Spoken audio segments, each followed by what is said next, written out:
நடுவுநிலை அப்படிங்கிறது அது எப்படி செகுலரிசம் அப்படிங்கறத ஒரு வார்த்தை பிரயோகத்தை பயன்படுத்தி எப்படி ஏமாத்துறாங்களோ அதே மாதிரிதான் அந்த நடுவு நிலைமை அப்படிங்கறது நான் பாக்குறேன். நான் ஒரு செகுலரிஸ்ட் அப்படின்னு எல்லாருக்கும் நான் காட்டணும் அப்படிங்கிறது எப்படி ஒரு ஒரு மனநோய் அப்படின்னு கூட நான் சொல்லுவேன். அந்த மனநோய் இந்த நடுநிலைமை அப்படிங்கிறவங்களுக்கும் இருக்குது அப்படிங்கிறது தான் என்னுடைய பார்வை. அந்த தேசிய கட்சிகள் இந்த மாநில பிரச்சனைகள்ல சரியா அவங்க முன்னெடுத்து நடத்துறது இல்லையா, அவங்களால அதை தீர்த்து வைக்க முடியறது இல்லையா? அப்பொழுது நேச்சுரலாவே காங்கிரஸ் எங்கெல்லாம் மாநிலங்கள்ல ஸ்ட்ராங்கா இருந்ததோ அங்கெல்லாம் அவங்க வலுவிழந்து போறாங்க. சைமல்டேனியஸா அவங்களுடைய எதிர் தரப்பு ஒண்ணு அந்த கட்சியில இருந்து வெளியில வந்தவங்க, இல்ல மற்ற இரண்டு மாநிலங்களுக்கு இடையான பிரச்சனை வரும்பொழுது நம்ம ஏதாவது ஒரு ஸ்டாண்ட் எடுத்தா ஆட்சியிலே இல்லாத தமிழகத்தை சப்போர்ட் பண்றதா, இல்ல நமக்கு அதுக்கான வாய்ப்பு இருக்கக்கூடிய கர்நாடகாவுக்கு சப்போர்ட் பண்றதா? ரொம்ப சொதப்பியது இந்த தேசிய கட்சிக்கு மாநிலத்துல மரியாதை இல்லாமல் செய்தது பெரும் பங்கு காங்கிரஸ் இருக்கு.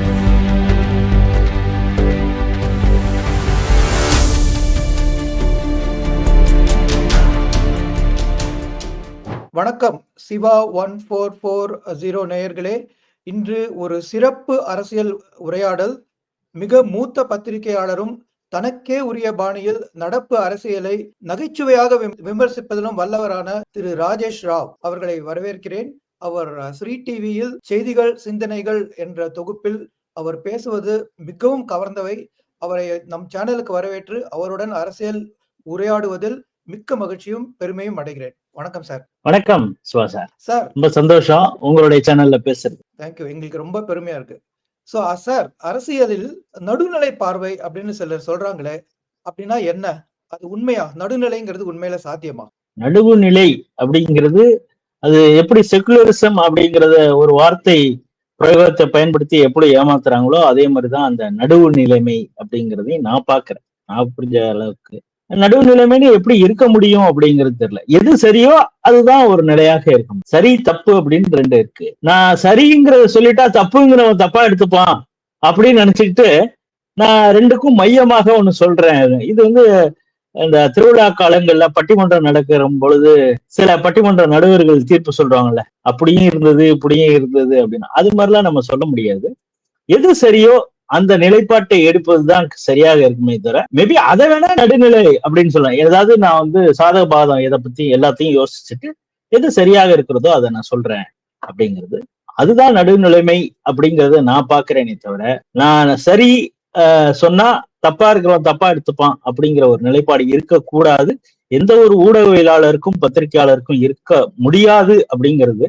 ஆனா இப்ப பல பேர் நடுநிலைமைன்னு சொல்லிட்டு ஒரு குறிப்பிட்ட ஐடியாலஜியை தொடர்ந்து விமர்சிக்கிறதையும் நம்ம பார்த்துக்கோம். சோ அதாவது இப்ப நடுநிலைன்னு சொல்றவங்க அவங்க உண்மையா நடுநிலையா இல்லையா அப்படிங்கிறது ஒரு சந்தேகத்துக்குரியதாகிறது அப்படின்னு சொல்ல வரீங்க?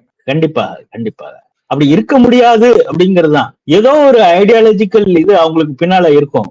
அதை மனசுல வச்சுட்டு தான் அவங்க பல விஷயங்களை பேசுவாங்க. ஈவன் இப்பொழுது பல நீதிபதிகளையே நம்ம பார்க்கணும். ரிட்டையர் ஆன பிறகு அவங்க எப்படிப்பட்ட வன்மத்தை கக்குறாங்கன்னு பார்க்கும் பொழுது இவங்க நீதிபதியா இருக்கிறப்ப இவங்க சொல்லுவாங்க, நான் நீதி பரிபாலனத்தை நாங்க தான் பாக்குறோம், கான்ஸ்டிடியூஷன்ங்கிறது தான் முக்கியம், அது சட்டம் என்ன சொல்கிறதோ அதன்படிதான் நாங்க தீர்ப்பு வழங்கி இருக்கிறோம் அப்படின்னு இவங்க வெளியில சொல்லுவாங்க. ஆனா ஆப்டர் ரிட்டையர்மெண்ட் அவங்க கலந்து கொள்ளக்கூடிய கூட்டங்கள், அவங்க ஒரு குறிப்பிட்ட ஐடியாலஜியை எப்படி தொடர்ச்சியாக திட்டுறாங்க அப்படிங்கிற விஷயத்தெல்லாம் நம்ம பார்க்கும் பொழுது இவங்க நீதிபதியா இருக்கும் பொழுதே எப்படி நடந்து கொண்டிருப்பாங்க, இவங்களுடைய தீர்ப்பெல்லாம் எப்படி இருந்திருக்கும், எப்படிப்பட்ட பார்வை இவங்களுக்கு இருந்திருக்கும் அப்படிங்கறதெல்லாம் பார்க்கும் பொழுது எங்க நடுநிலையா இருக்கணுமோ அங்கே கூட அவங்க அப்படி இருந்தது இல்லைங்கிறது இப்ப நமக்கு புரிய வரும் பொழுது அப்படின்னு ஒண்ணு இல்ல அப்படிங்கிற ஒரு முடிவுக்கு நம்ம வந்துடணும். சோ நடுநிலைங்கிறது ஒரு விதமான மாயை.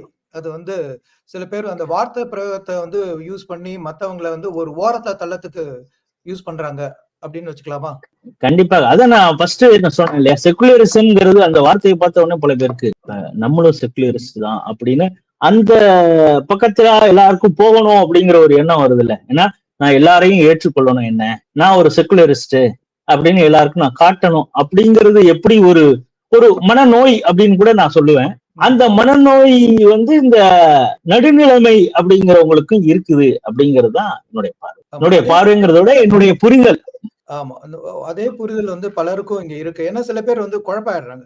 ஏன்னா நடுநிலையில இருக்கிறவங்க ஏதாவது சொன்னா நம்ம அதை கேட்கணும், நடுநிலையோட நான் சொல்றேன் அப்படின்னு சொல்லிட்டு ஒரே சைட்டை மட்டும் குறை சொல்ற மாதிரி இருக்கும், இல்லாட்டி ஒரே சமயத்தை மட்டும் புகழ்ற மாதிரி இருக்கும்.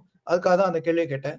ரொம்ப அழகா நீங்க விளக்கினீங்க. இப்ப தேசிய கட்சிகள் அப்படி எடுத்துப்போம் நம்ம, அவங்க வந்து மாநில பிரச்சனைகள்ல வந்து சரியா அக்கறை எடுத்துக்கிறது இல்ல அப்படின்னு மாநிலத்துல ஒரு நேரேட்டிவ் போகுது.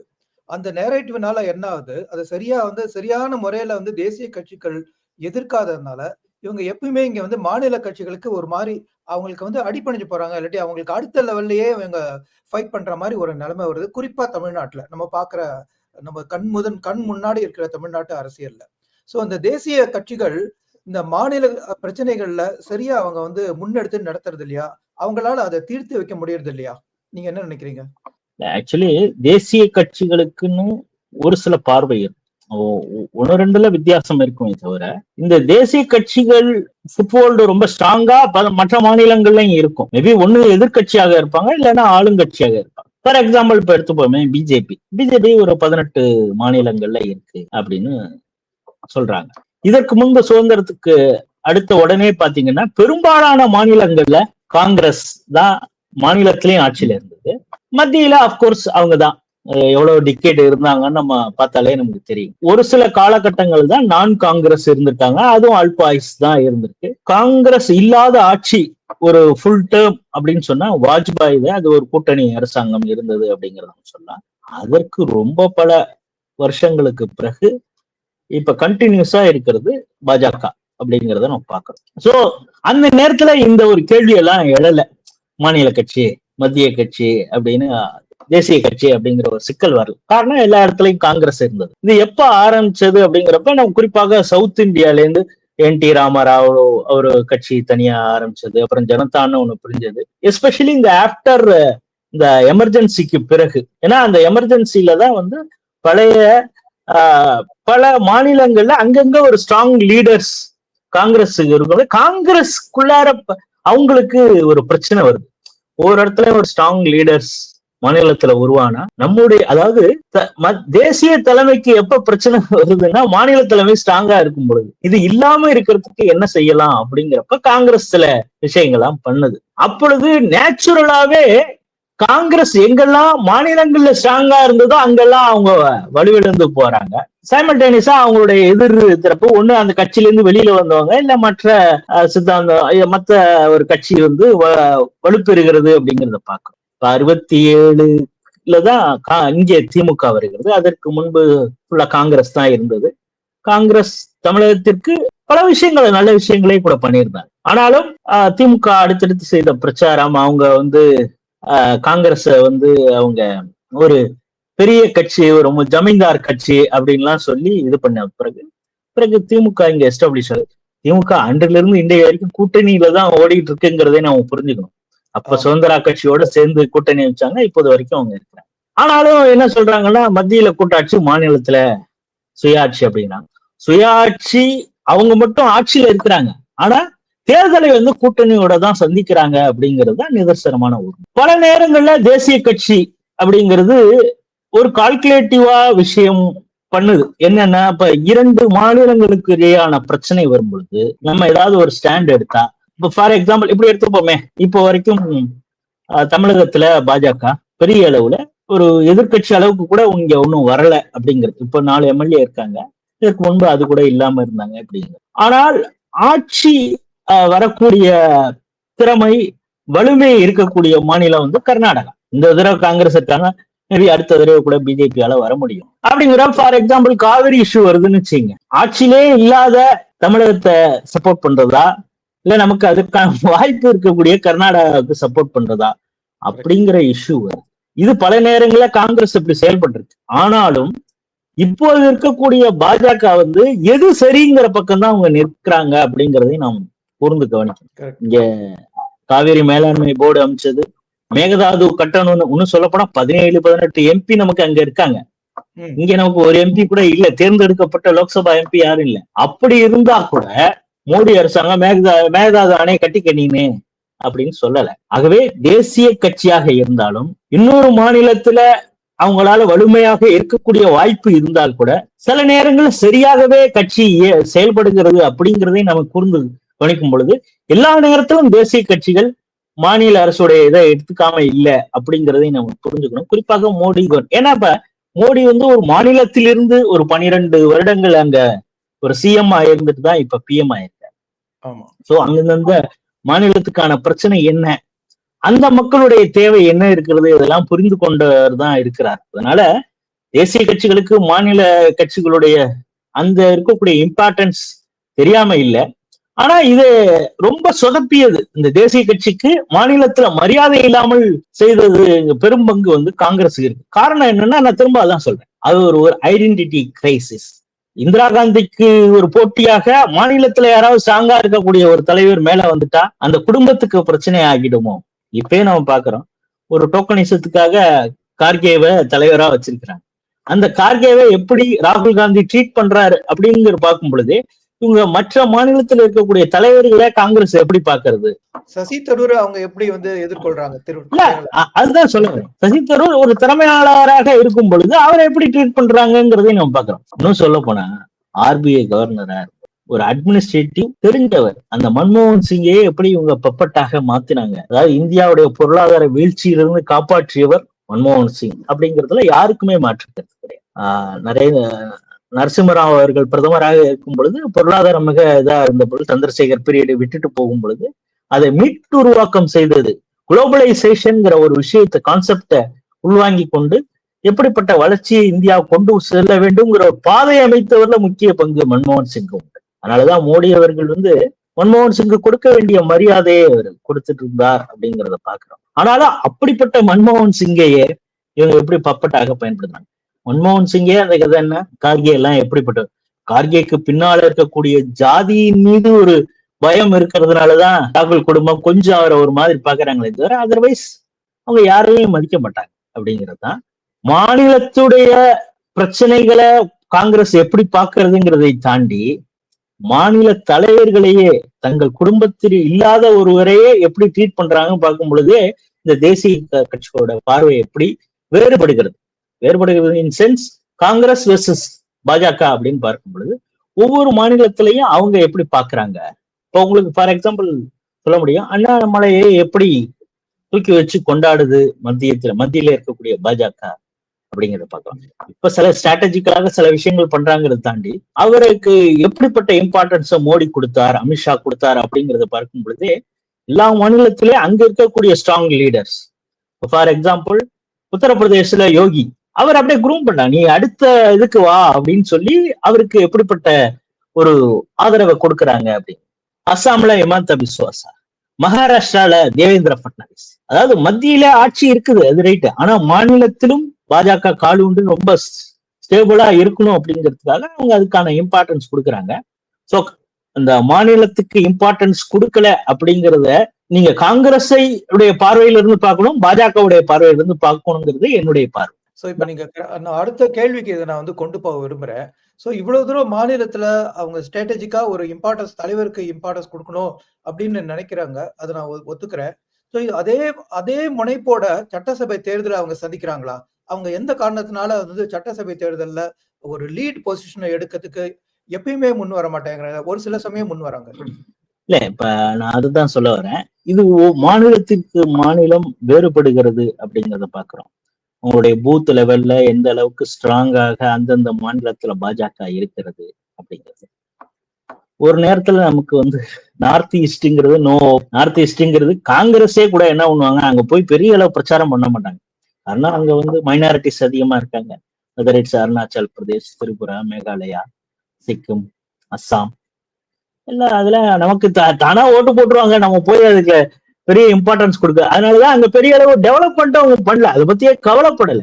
7 சிஸ்டர்ஸ்ன்னு சும்மா வெளியில அதுக்கு ஒரு வார்த்தை பிரயோகம் தான் பண்ணாங்களே தவிர சிஸ்டர்ஸ் ஆல்வேஸ் ஏ கன்சர்ன் அப்படின்னு சொல்லுவாங்க. அது மாதிரி அந்த சிஸ்டர்ஸா அவங்க பெரிய அளவு கண்டுகிட்டது இல்லை அப்படிங்கிறது நமக்கு தெரியும்.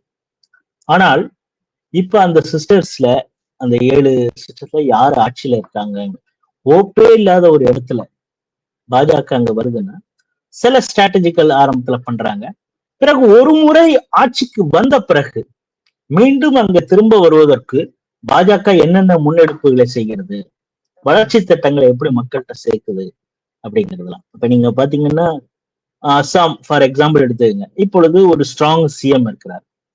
அந்த CM is not basically from BJP, ஒரு காங்கிரஸ்ல இருந்து வந்தவர் தான். இதுக்கு முன்னால இருந்த சிஎம் அவர் இப்பொழுது மத்திய அமைச்சராக இருக்கிறார், குறிப்பாக இந்த ஷிப்பிங் மினிஸ்டரா இருக்கிறார். அவர் வந்து ஒரு மாணவ அமைப்புல இருந்துட்டு அவரும் பிஜேபிக்கு வந்தவர் தான். அவர் கொஞ்ச நாள் இருந்தார்.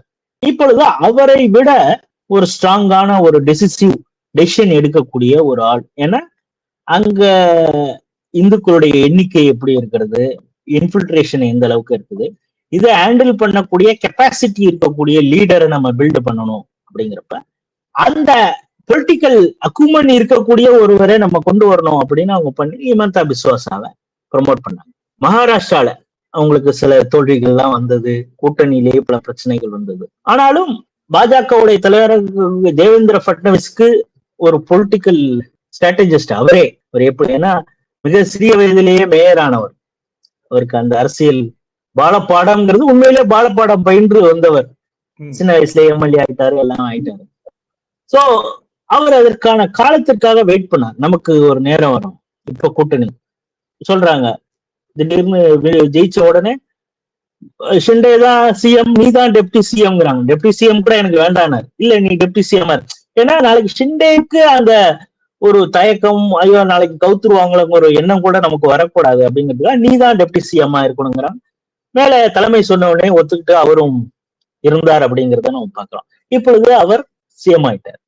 ஸ்ட்ராட்டஜிகளை மாத்துறாங்க. ஆனால் நம்ம அந்த மாநிலத்துல கைப்பற்றணும் அப்படிங்கிறத பல இடங்கள்ல அவங்க பரீட்சை முயற்சியை பண்றாங்க. மத்திய பிரதேஷ்ல எவ்வளவு ஒரு ஸ்ட்ராங் லீடராக மாமாஜின்னு நம்ம செல்லமா சொல்றோம், சிவராஜ் சிங் சௌஹான் 3 times 4 times இருந்தார். அதுக்கப்புறம் காங்கிரஸ் இருந்தது. அதுல இருந்து மீண்டும் பல ஸ்ட்ராட்டஜியை பண்ணி ஆட்சிக்கு வந்து வெற்றி பெற்று விட்டது. இவர்தான் முதல்வராக வருவார், மாமாஜி தான் மீண்டும் அப்படிங்கிறப்ப அவருக்கு கொடுக்காம இன்னொருத்தருக்கு கொடுக்கிறார். அதை அவர் ஏற்றுக்கொண்டு பொறுமையாக இருக்கிறார். ஸ்ரீ டிவி ஒரே ஒரு டிவியில மட்டும்தான், அதை நான் பெருமையோட சொல்ல முடியும். பாலகோதமன் மிக தெளிவாக சொன்னார், இவருக்கு பின்னால ஒரு ஸ்ட்ராட்டஜி இருக்கு. ஏன் இவருக்கு சிஎம் கொடுக்கலன்னா, ஒரு ஃபுல் டைம் ஒரு ஏபிள் அக்ரிகல்ச்சர் மினிஸ்டர் அப்படின்னு மத்திய அரசுல சரியான ஆள் இது வரைக்கும் அமையல. அந்த அக்ரிகல்ச்சர் அந்த செக்டார்ல தான் பல இஷ்யூக்கள் வருது. அதற்கு பின்னால குறிப்பாக நார்த்தன் பெல்ட்ல ஹரியானா, ராஜஸ்தான், இந்த பக்கம் டெல்லி, பஞ்சாப், இங்கெல்லாம் அதை வச்சுட்டு பல போராட்டங்கள் இதெல்லாம் பண்றாங்க. இதை அட்ரஸ் பண்ணக்கூடிய ஒரு அட்மினிஸ்ட்ரேட்டிவ் கெப்பாசிட்டியும் அதற்கு பின்னால, அது நான் சொல்றதுல எனக்கு தயக்கம் இல்லை, ஒரு ஜாதிய பின்புலம், ஸ்ட்ராங் ஓபிசி ஒரு லீடரும் இது இருக்கும் பொழுதுதான் இதை வந்து மேனேஜ் பண்ண முடியும் அப்படின்னு மோடி நினைக்கிறார். கண்டிப்பாக சிவராஜ் சிங் அக்ரிகல்ச்சர் மினிஸ்டர் ஆவார்னு பாலகோதமன் தெளிவாக ஸ்ரீ டிவில சொன்னார். கரெக்டா அதே போல அவரை அக்ரிகல்ச்சர் மினிஸ்டர் அவர் எப்படி மின்னல் மாதிரி வேலை பார்த்துட்டு இருக்காருங்கிறத இப்ப எல்லாருக்கும் தெரியும். தொடர்ச்சியாக பல போராட்டங்கள் இதெல்லாம் பண்ணா கூட அந்தந்த இடத்துக்கே போய் அட்ரஸ் பண்றாரு.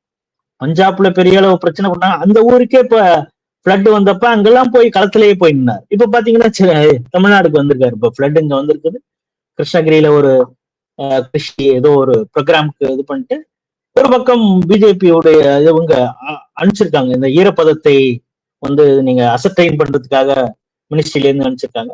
சோ அவங்களோட சேர்ந்துட்டு இவரும் ஒரு முடிவு எடுக்க போகிறார், விவசாயிகளுக்கு என்ன நல்ல விஷயம் பண்ணணும். எதுக்கு சொல்றேன்னா, சில ஒரு ஸ்ட்ராட்டஜிக்கலாக சில டெசிஷன் பிஜேபி செய்யுது. தொடர்ச்சியாக ஆட்சி அதிகாரத்துல இருந்தவங்களே கூட ஒரு ரொட்டேஷன்ல அவங்கள மாத்துறாங்க. அது பல நேரங்கள்ல சக்சஸ்ஃபுல்லாகவும் இருக்கு, சில சமயம் பேக் ஃபயர் ஆகலாம், சக்சஸ் ஆகும்.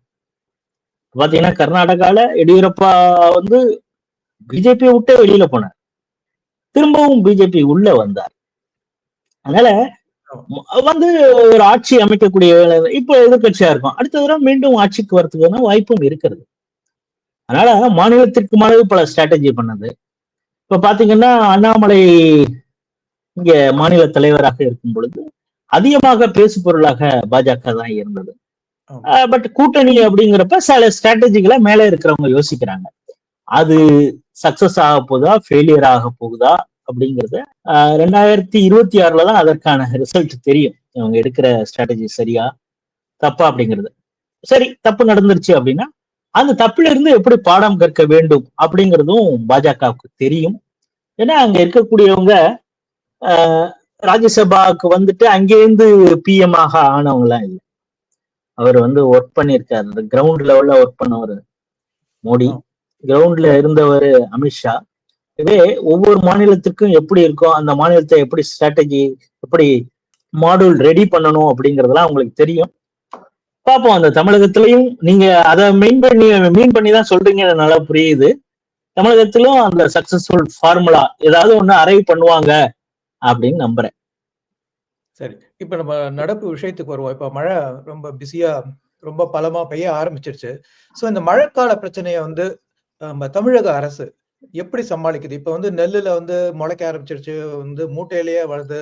அது 2 கட்சியும் ஒருத்தரோட ஒருத்தர், "நீ உங்களுதுல ஜாஸ்தி வளர்ந்துச்சு. என்னோடதுல கொஞ்சம் தான் வளர்ந்திருக்கு." இந்த அளவு தான் அவங்க பேசிட்டு இருக்காங்களே தவிர, இந்த பிரச்சனைய தீர்க்கறதுக்கு யாராவது பேசுறாங்களா? இந்த பிரச்சனைய நீங்க எப்படி பார்க்குறீங்க? இல்ல, இதுல வந்து ஃபெயில்யூர் அப்படிங்கறத ரொம்ப பட்டவர்த்தமா வெளியில தெரிஞ்சிருச்சு. ஏன்னா ஒரு நேரத்துல வந்து பிரஸ்ல வந்து டிஎம்கே என்ன சொல்றாங்களோ அதுதான் செய்தி அப்படிங்கிறது. இப்ப அது இல்லை அப்படிங்கிறது ப்ரூவ் ஆயிருக்குது. குறிப்பாக எடப்பாடி பழனிசாமி அந்த பகுதிக்கே, டெல்டா பகுதிக்கே போய் பார்த்துட்டு எவ்வளவு மோசமாக இருக்கிறது அப்படிங்கிறத காட்டினாரு. இவங்க முளைக்கல அப்படின்னு சொன்னாங்க. லாரியில வந்து வண்டி வண்டியா நின்று அந்த முளைச்சிட்டு இருந்த அந்த வீடியோக்கள்லாம் பலரும் விவசாயிகள் எடுத்து போடுறாங்க. எம்ஆர்கே பன்னீர்செல்வம் அக்ரிகல்ச்சர் மினிஸ்டர்னா லேசா முளைச்சிருக்கு அப்படிங்கிறாரு. அந்த லேசா முளைச்சிருக்குங்கிறத எடப்பாடி, அவரும் ஒரு விவசாயிங்கிறதுதான் கரெக்டா, லேசா முளைச்சிருந்தாலே அது பயன்பாட்டுக்கு இல்லாத நெல் தானே. ஆமா. ஒரு வச்சிருந்த நெல்லு அதுல இருந்து முளைச்சிருச்சுன்னா லேசா முளைச்சா என்ன, நல்லா முளைச்சா என்ன, இனிமே அது பயன்பாடு அரிசியா ஆக்க முடியாது அப்படிங்கிறது தானே. அது பயன்பாட்டு, மக்களின் பயன்பாட்டுக்கு வராது அப்படிங்கிறது. இல்ல, பொய்யான விஷயத்த சொல்லிட்டாங்க, அந்த இடத்துல அறுவடையே நடக்கல, அந்த பொண்ணு வந்து ஒரு லேடி வந்து தப்பா அந்த விஷயத்த சொல்லியிருக்காங்க அப்படின்னு. ஆமா. இன்னைக்கு கூட ஜூனியர் விடன்ல ஒரு போஸ்டர் கார்டா போட்டிருக்காங்க. அந்த அம்மா சொன்னது, அழுதுகிட்டே சொல்லியிருக்கக்கூடிய அந்த விஷயம். இனிமே இது வேலைக்கே ஆகாதுன்னு தெரிஞ்சு டிராக்டரை விட்டு நெற்கதிரோட இருக்கக்கூடிய வயல்லையே அவங்க டிராக்டர் விடுற அந்த வீடியோக்கள்லாம் வர ஆரம்பிச்சிருக்கு. ஆகவே இன்னொன்னு உதயநிதி என்ன சொல்றாரு, அதாவது விவசாயிகளை டேக் இட் ஃபார் கிராண்டட்னு எப்படி இந்த திமுக எடுத்திருக்கு அப்படிங்கிறதுக்கு காரணமா என்ன சொல்லலாம்னா, எடப்பாடி வந்து பொய் சொல்லி விவசாயிகளின் ஓட்டுகளை வாங்குவதற்காக இந்த பொய்களை சொல்கிறார் அப்படின்னா, இவர் என்ன சொல்ல வர்றாருன்னா, விவசாயிகளை பொய் சொன்னா ஓட்டு போடுவாங்க, நாங்க இவ்வளவு வருஷமா அதுதானே செஞ்சுக்கிட்டு இருக்கோம் அப்படின்னு சொல்லாமல் சொல்றாரு. இப்ப அதனாலதான் பி.ஆர். பாண்டியன்கிற விவசாய சங்க தலைவர் விவசாயிகளை அவமானப்படுத்துகிறார் உதயநிதி ஸ்டாலின் அப்படின்னு சொல்லியிருக்காங்க. ம். இப்ப கொஞ்சமாக விவசாயிகள்கிட்ட மத்தியில கோவம் வந்திருக்குது. பட் என்னதான் இருந்தாலும் அட்மினிஸ்ட்ரேஷன் டிஎம்கே இருக்கு, கேடர் பேஸ் இருக்கக்கூடிய ஒரு கட்சி, மீடியாக்கள் அவங்களுடைய கையில இருக்குது. இதையெல்லாம் கொஞ்சம் கொஞ்சமா அவங்களால மாற்ற முடியும். கூடவே பைசா நிறைய இருக்குது, அவங்களால அதையும் ஓவர் கம் பண்ண முடியும் அப்படிங்கிற ஒரு பார்வை. ஆனா மழை நல்லா பெஞ்சதுன்னா இப்ப சென்னையை எப்படி இவங்க செய்ய போறாங்கிறது தெரியல. ஏற்கனவே போன மழையிலேயே 4000 கோடி என்ன ஆச்சுன்னு எல்லாரும் கேட்டாங்க. அதுல பர்சன்டேஜ் ஆஃப் ஒர்க் வந்து வித்தியாசமா எல்லாரும் சொன்னாங்க. இப்ப இன்னைக்கு பாத்தீங்கன்னா மேயர் ரொம்ப அழகா சொல்லியிருக்காங்க. என்னன்னா, இதுக்கப்புறம் யாரும் கேள்வி கேட்க முடியாது அதுங்கிறது மாதிரி அவங்க பதில் சொல்லியிருக்காங்க. என்னன்னா, Chennai is not a plant city. இங்க நிறைய ஆக்கிரமிப்புகள், நீர் பகுதியிலேயே, நீர்பிடிப்பு பகுதியிலேயே, நீர் வெளியேறக்கூடிய பகுதியில எல்லாம் ஆக்கிரமிப்பு நடந்திருக்குது. 15 சென்டிமீட்டருக்கு மேல மழை பெஞ்சா அதிகம் அர்த்தம் தான் அப்படின்னு சொல்லியிருக்காங்க. 2000 இடத்து பகுதிகளில் பேக் ஹோல்ஸ் இருக்குன்னு நாங்க கண்டுபிடிச்சிருக்கோம் அப்படின்னா, எந்த அளவுக்கு ரோடு இவங்க போட்டிருக்காங்க, ஏற்கனவே போட்டிருக்காங்க. 2000 இடத்துல பேக் ஹோல்ஸ் வந்திருக்குன்னா எப்படி இருக்குங்கிறத நம்மளால புரிஞ்சுக்க முடியுது. அத வந்து சொல்றாங்க. அவங்களே சொல்றாங்க. இதுல ஒரே ஒரு விஷயம், அவங்கள்ட்ட என்ன ஒரு டெவலப்மெண்ட் வந்திருக்கா, முதல்ல ரொம்ப திக்கி தடுமாறி பேசுவாங்க.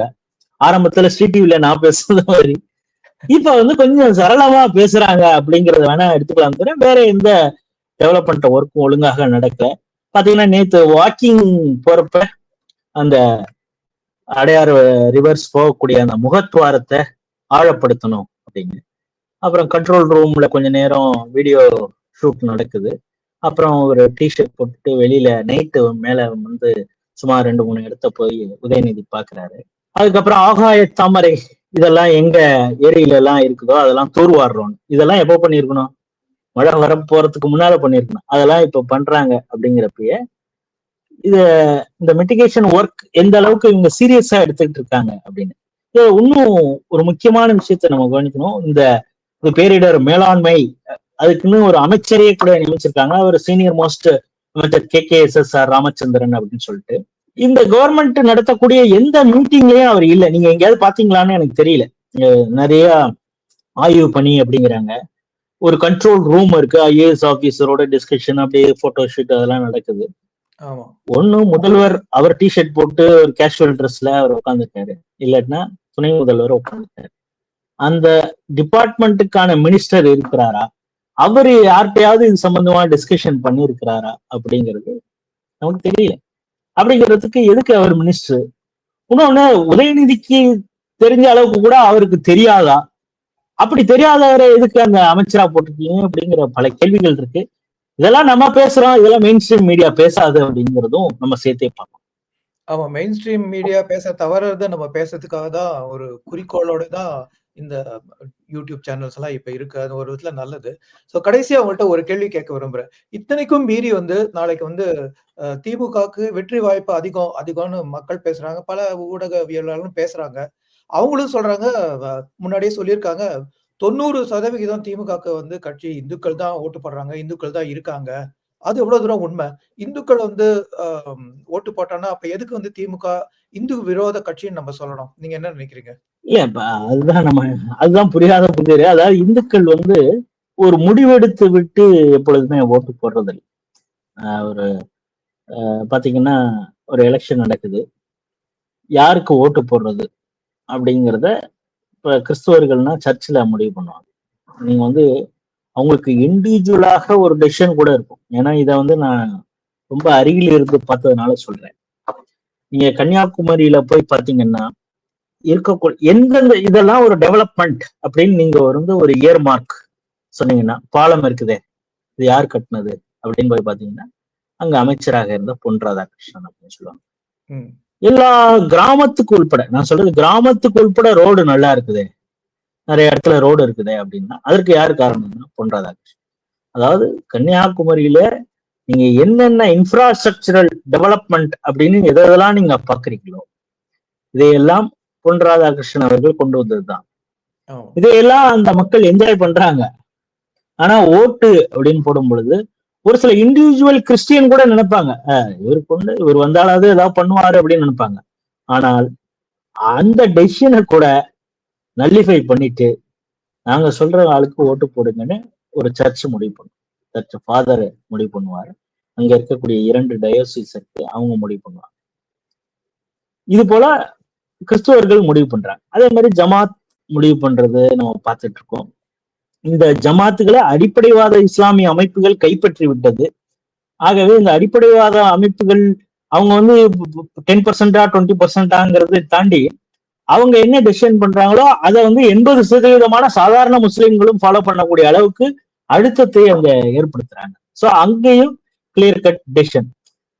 அதனாலதான் நீங்க பாத்தீங்கன்னா, பாஜகவோடு கூட்டணி வச்சிருந்தா அதிமுக ஆளையே உள்ள சேர்க்க முடியாத அளவுக்கு எல்லாம் முஸ்லிம்கள் பல இடங்கள்ல பண்ற அந்த விஷயங்கள்லாம் பார்க்கணும். சோ அங்க ஒரு டெசிஷன் எடுக்கிறாங்க. இந்துக்கள் அப்படி இல்லை. இந்துக்கள் ஒரு குடும்பத்திலேயே 4-5 ஓட்டு இருந்ததுன்னா ஒவ்வொருத்தவங்க ஒரு ஆளுக்கு ஓட்டு போடுற அளவுக்கு கூட இப்ப இருக்கிறாங்க. இப்ப திமுகவுக்கே ஒரு அச்சம் என்னன்னா, ஒரு 50-60 வயசு இருக்கிறவர் அப்பையில இருந்து இருக்கிறவர்னா ஒரு ட்ரெடிஷனல் டிஎன்கே அப்படின்னா, அவருடைய மகள் ஃபர்ஸ்ட் டைம் ஓட்டர்ஸா இருந்தா அவங்க அண்ணாமலையை பார்த்து சில பேர் பிஜேபிக்கு ஓட்டு போடலாம், மோடியை பார்த்து ஓட்டு போடணும்னு நினைக்கலாம். விஜய்க்கு ஃபேனா இருந்தாங்கன்னா அந்த பக்கம் ஓட்டு போட்டாங்கன்னா என்ன பண்றது அப்படிங்கிற ஒரு அச்சம்லாம் கொஞ்சம் திமுகவுக்கும் இருக்குது. அப்படிங்கிற ஒரே குடும்பத்துல ஓட்டு பிரியக்கூடிய இப்படி எல்லாம் இருந்தால் கூட இந்துக்கள் நீங்க சொல்றது மாதிரி ஒரே மாதிரி ஒரு டெசிஷன் எடுத்துட்டு ஓட்டு போடுறது இல்லை. ஆனாலும் இந்த அரசு நம்மளை போன்ற யூடியூப்கள் தொடர்ச்சியா பேசிட்டு இருக்கோம். இந்து விரோதம், இந்து துரோகத்தை திமுக எப்படி செய்து வருகிறது அப்படின்னு நம்முடைய பிரச்சாரத்தை யாராவது கேட்டு கொஞ்சம் யோசிக்க ஆரம்பிச்சாங்கன்னா திமுகவுக்கு ஓட்டு போடுறதா இல்லையா அப்படின்னு அவங்க ஒரு முடிவுக்கு வருவாங்க. இன்னொன்னு, திமுக பல நேரங்கள்ல அவங்க தோற்பதற்கு எதிர்கட்சிகள் முயல்வதை விட அவங்களே சில விஷயங்கள்லாம் செய்வாங்க. ஏற்கனவே கருணாநிதி இருக்கும் பொழுதே அது நடந்திருக்கு. அதனாலதான் தொடர்ச்சியாக அவங்க எப்பொழுதுமே ஜெயிச்சதில்லை. காரணம்னா அது அவங்களே செய்வாங்க ஏதாவது. பல உதாரணமா இடங்கள்ல பாக்குறோம் எப்படி நடந்துக்கிறாங்க, ஷெட்யூல் காஸ்ட் ஆட்கள்கிட்ட எப்படி ட்ரீட் பண்றாங்க. இப்ப பாத்தீங்கன்னா அது ஒரு டிராமா தான் அப்படின்னால காங்கிரஸ் தலைவரே, மாநில தலைவரே எவ்வளவு கிளுக்கரையாக துரைமுருகன் பேசுறாரு. நான் அப்பனா எம்எல்ஏ ரிசைன் பண்ணிடவான்னு செல்வ பெருந்தகை பேசுறதா இருக்கட்டும், பொதுப்பணித்துறை யார் கையில இருக்கு அப்படின்னு அவர் கேட்கிறதாக இருக்கட்டும். இப்பொழுது கம்யூனிஸ்டுகளும் பல விஷயங்கள்ல திமுகவுக்கு எதிராக பல கருத்துக்கள் சொல்றாங்க. ஈவன் திருமாவளவன் கூட சொன்னா கூட எங்களை பிரிக்க முடியாது அப்படின்னு நேத்து அவர் ஒரு இடத்துல சொல்றாரு. இது எல்லாம் என்னன்னா கொடுக்கக்கூடிய பணம். நம்ம இதையும் விட்டுட்டோம்னா நம்மளால ஜெயிக்க முடியாது, வாங்குற 1-2 சீட்டும் நம்ம ஜெயிக்க முடியாதுங்கிற அந்த கட்சிகளுக்கு இருக்கக்கூடிய அச்சம். அந்த அச்சம் தான் திமுகவுடைய ஒரு பலமாகவும் இருக்கிறதுங்கிறத பார்க்கிறோம். இன்னொன்னு, இந்த 4.5 ஆண்டு காலம் ஆட்சி நடந்திருக்குது, நல்லா வச்சிருக்கிறாங்க. அதை வைத்து இந்த மக்களை விலைக்கு வாங்கி விடலாம் அப்படின்னு நினைக்கிறாங்க. இன்னைக்கு இந்து தமிழ் திசையில கூட ஒரு கட்டிங் வந்திருந்தது. மாதம் இந்த 1000 ரூபாய் கொடுக்கக்கூடிய மகளிருக்கு உரிமை தொகைன்னு கொடுக்குறாங்க. அந்த இது பண்றப்ப இது அதிலிருந்தே இப்பொழுது தேர்தல் பிரச்சாரத்தை கீதா ஜீவன் போன்றவர்கள் ஆரம்பிச்சுட்டாங்க அப்படிங்கறதெல்லாம் ஒரு செய்தி வருது.